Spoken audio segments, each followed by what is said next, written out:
In today's video, I'm going to be taking you on a little crafting adventure. Today, I'm going to be making 3 different builds, and these are orders that I have to fulfill, but I figured I might as well take you along the journey and show you how I go about it. So stick around and let's dive into the magical world of terrain crafting. We're doing 3 builds today. We're doing a set of standing stones and some grassy hills and a set of craters. So we're getting started with the standing stones, and I need to make 12 of these bad boys. So I need to first cut out a 12 by 12 section, or roughly a 12 by 12 section. I'm not going to be too accurate here. Make it a little bit bigger.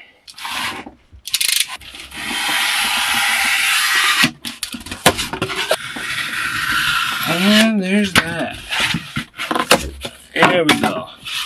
So my 12 by 12 section, and we're going to head on over to the laser.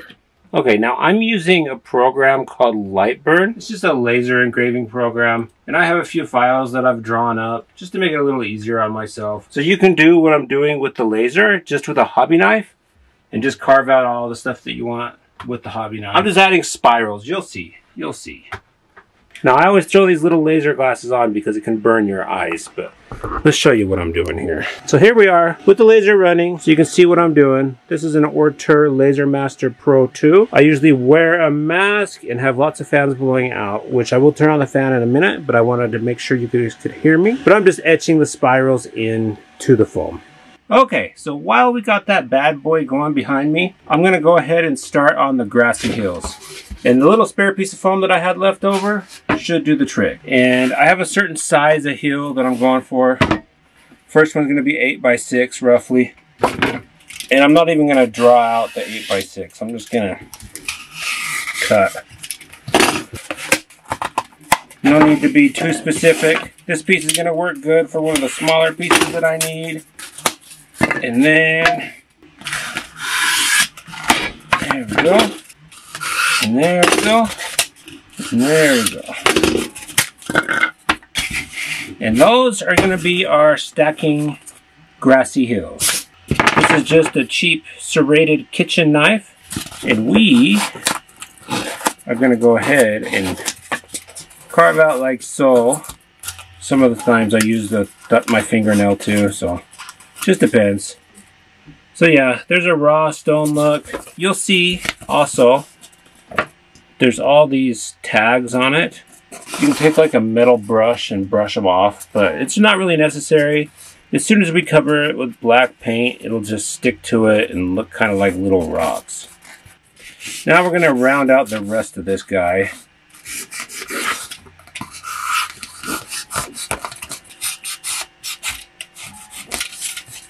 Okay.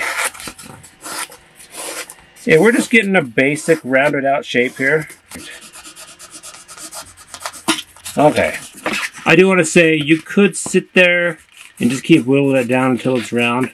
But I got a quick trick to just get rid of it and make it rounded. And I'm going to show you that in a minute. First, let's continue with all the rest of these. I don't save a whole bunch of these anymore. I used to save every little bit, but now I get so many bags of just foam that I can't do it anymore. So I've been throwing them away. Sounds like the laser's done too. Let's see what we got there. Okay, so this is what I cut out with the laser. Well, not cut out, engraved. And like I said, you can't just use a hobby knife. Because I have the tool, I use the tool. But like I said, I still have to cut everything else out. We are going to be working on that. But first, we're going to finish cutting out the heels. So we're just going to time lapse that real quick.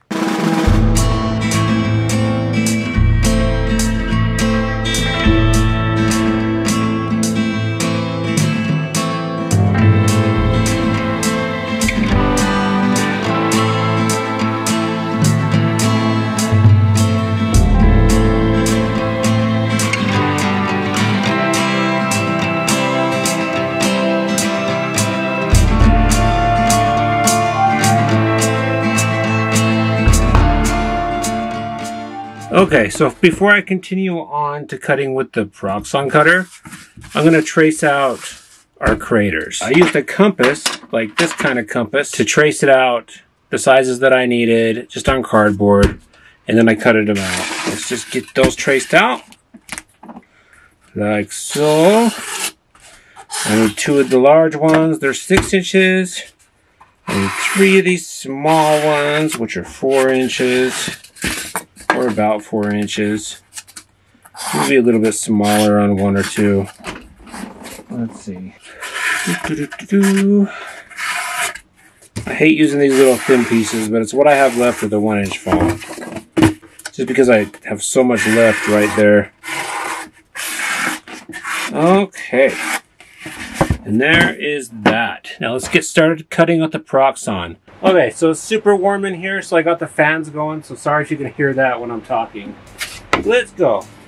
And the standing stones, I'm just cutting out straight.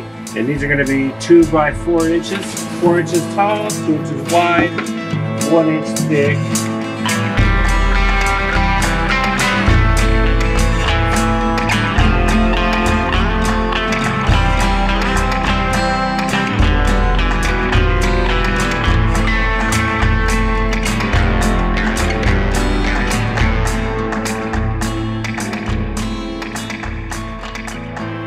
Alright, and here's our mess so far.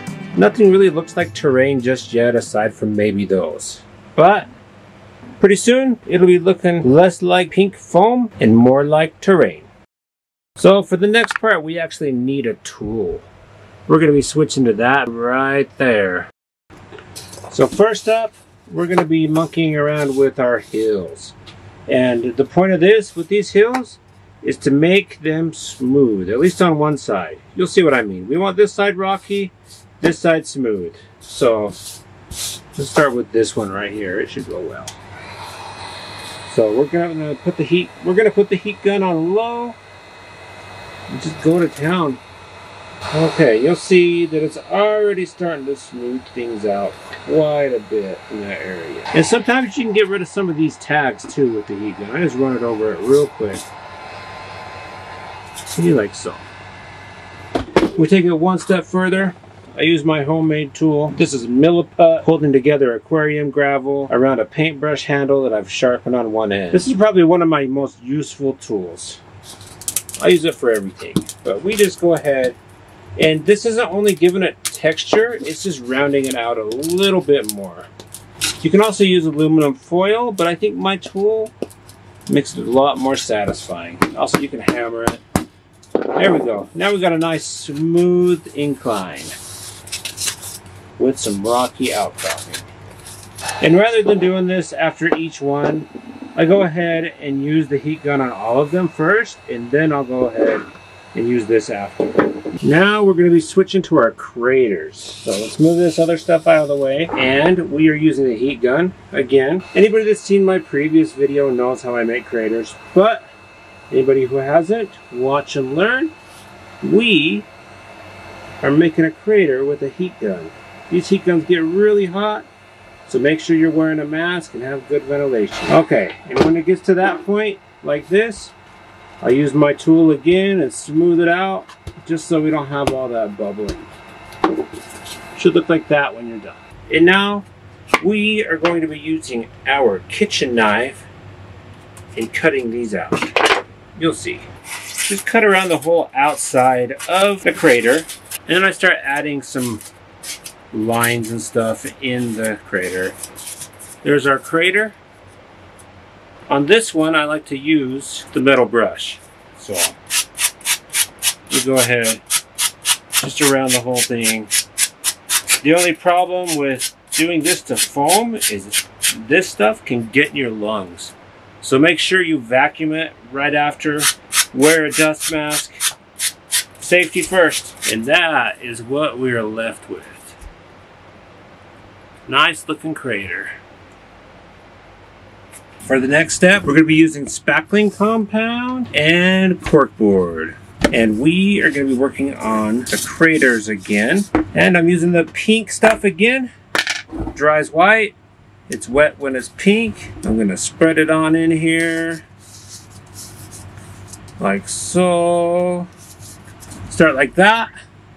Just go back and forth from the middle.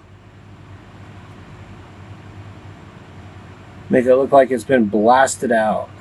And then, with your cork, we're going to stick a couple pieces right in there like so. Just to resemble some rocks.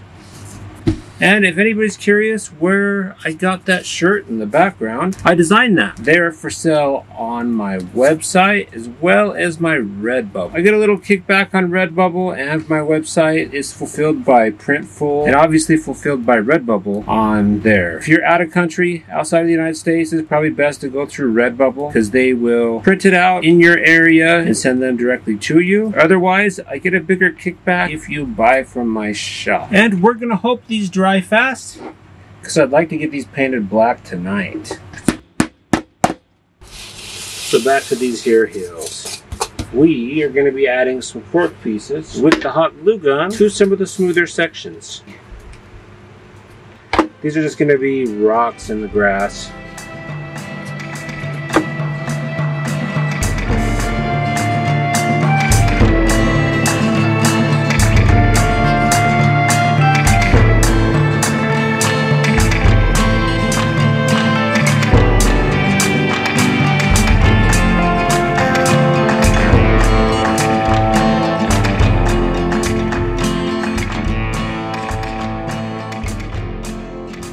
Now, I take my clippers, any of the pieces that have jagged edges, I'm just going to cut, like so. Usually I just leave the cork the way it is on most of the bills, but for some reason I like the way this looks on these.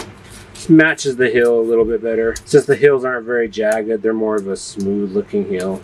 Okay, we're going to be using this here heat tool for the standing stones. We're just cutting them into a somewhat jagged standing stone. This is pretty straightforward. I like to vary the cuts just a little bit. Really swoop in there. That way when you're dry brushing later, it's going to add some cool details. Like so.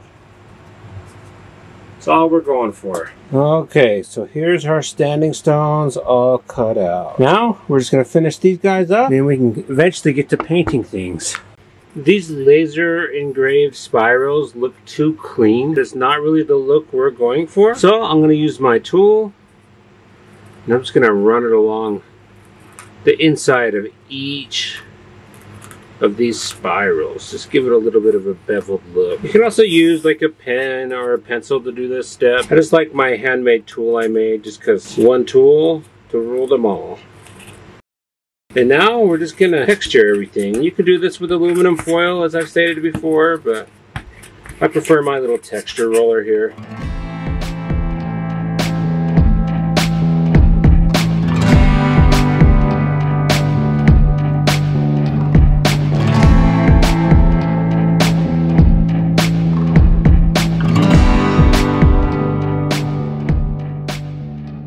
And here is everything so far.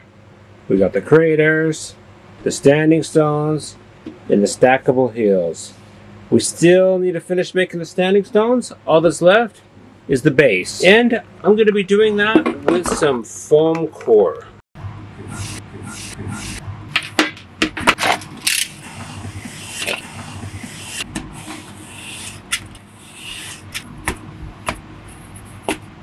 The unfortunate thing about working in a hot room with a heat gun and using a camera is overheated battery. So sorry it cut off a little bit early on that last part, but you got the general idea. Now we're going to add some sand.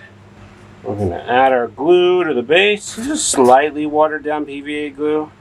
I'm going to add a few pieces of cork just to resemble rocks that have chipped off or are naturally there on the ground. Like so. Add our sand. That's it. We're done with this guy.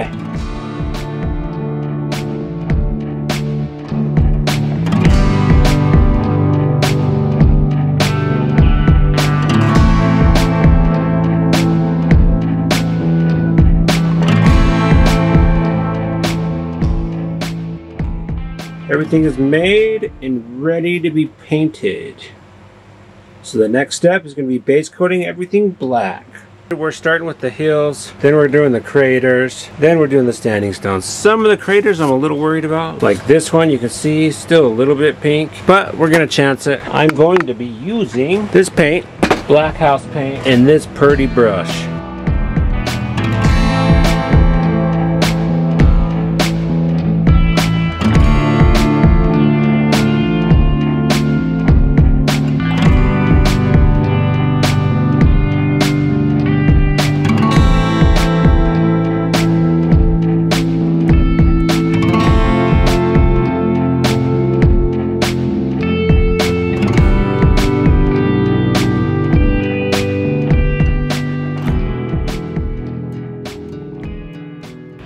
Alright, so everything's painted black. It's getting late right now. I'm just gonna leave this to dry overnight. I'll see you guys in the morning. Alright, good morning everybody.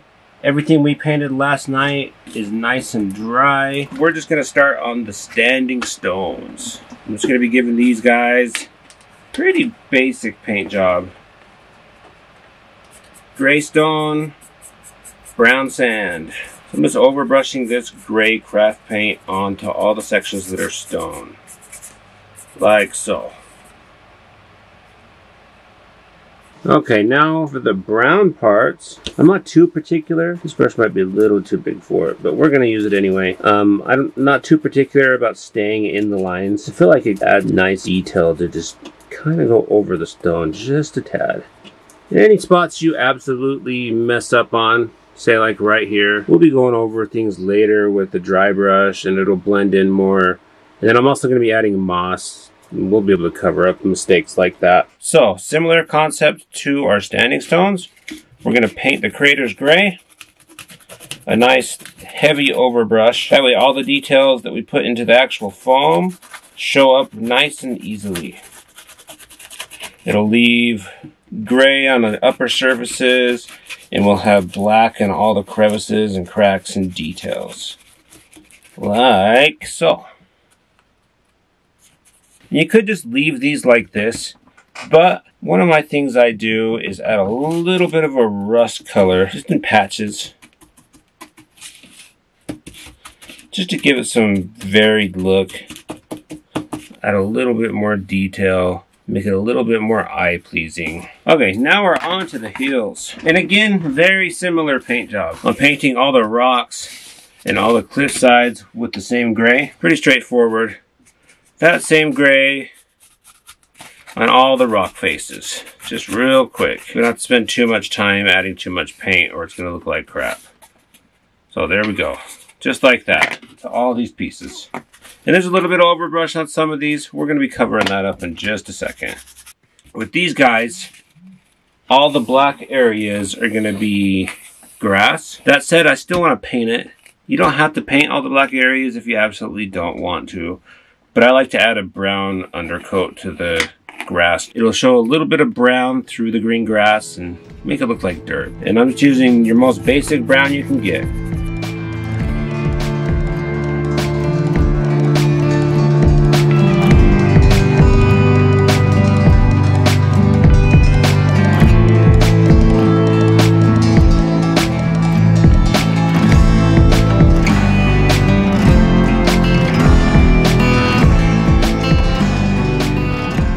I wasn't too specific about it.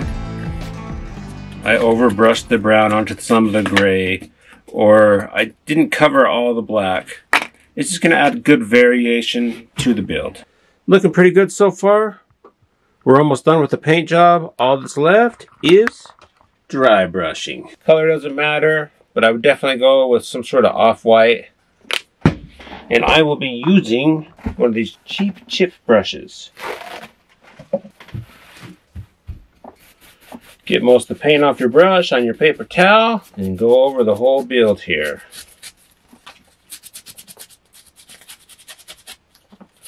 And we got ourselves a highlight. I don't worry about dry brushing the brown spots. I'll show you real quick. I'll just dry brush the rocks. Like so. Just a quick dry brush. And that's good enough. It's good to just go in one direction when you're dry brushing too. I take my brush and I just go down. I like to go down on ones that are like vertical like this. That way it gives it a bit of realistic shadowing. Okay, we got one more step on these guys. Normally I do this with an airbrush, but I want to show you that you can do this without an airbrush. We're adding scorching to the center of all of the craters. I load a little black paint on my brush. And we're going to start in the middle and just dab our way out. And slowly there's going to be less and less black paint on your brush. And then the last little bit I just kind of scrub. And it makes a nice, smooth look. Almost like it's airbrushed. Now it's time to add some grass to our builds. And we're not adding them to the craters. Today we're just doing plain craters like that. But we need to add them to our grassy hills as well as to our standing stones. So I just cover it in my slightly watered down PVA glue. I don't want it too watered down. This is only 2mm static grass, so no need to use like a static grass applicator or anything like that. And that's that. Now we're going to be adding some blended turf to our standing stones. And this is just to give it a mossy effect. I'm just going to randomly add some glue to this standing stone. And sprinkle it on.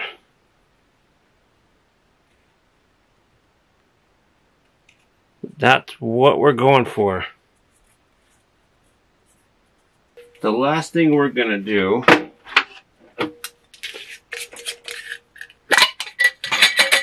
so these are just soaked bushes. This is watered down PVA glue, pretty watered down. I just grab a little handful of these little, well, a little tweezer full of these little bushes and add them to our build. And they are going to harden up nicely and glue down to the build, and yeah, they look great like that. Okay, so at this point we're basically finished. I still have to varnish everything. I'm going to wait a couple hours for the glue to dry before I do that. And then I'll show you guys what we got.